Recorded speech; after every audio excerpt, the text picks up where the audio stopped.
Bored? I hear myself say. Well, then I've got work for you to do. No thanks, they say, sighing deeply and slouching off in the direction of their boring bedrooms, where various electronic devices, art supplies, books, and neglected toys await.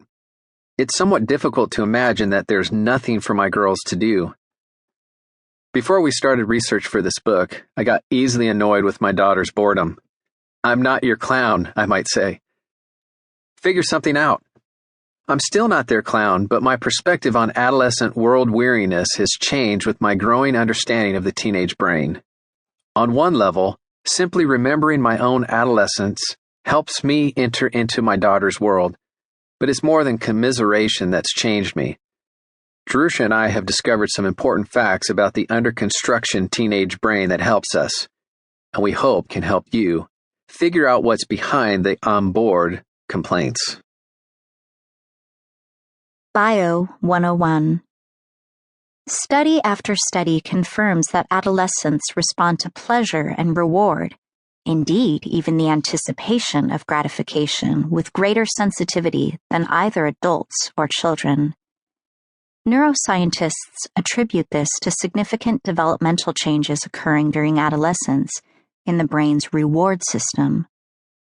Throughout this book, when we refer to the reward system, we mean the collection of brain structures involved in the experience and mediation of pleasure. When activated, these areas of the brain reinforce certain behaviors and deter us from others.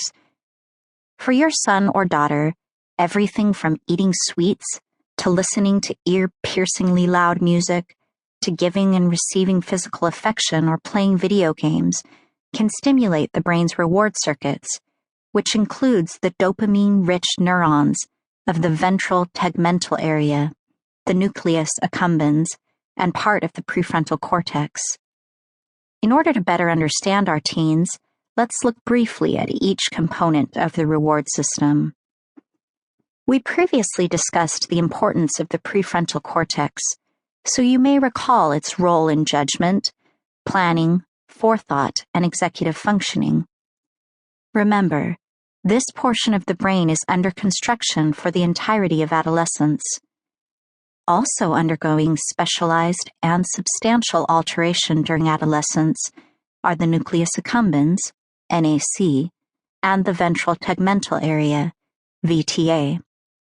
Each brain hemisphere has its own NAC, a small but mighty brain structure that plays an important role in the cognitive processing of pleasure, motivation, reinforcement learning, and the encoding of new motor programs.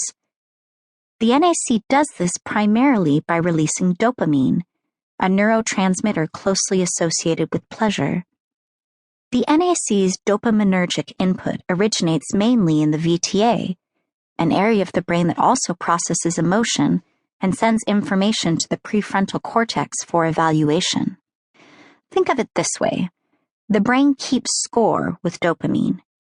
When something good happens, or a teen expects something good to happen, dopamine is released along the VTA-NAC pathway and is ultimately encoded by the prefrontal cortex. I gotta do that again. This loop created by rewarding stimuli, ice cream or hugging or defeating the next video game level, neurochemical response, dopamine release, and cognitive processing happens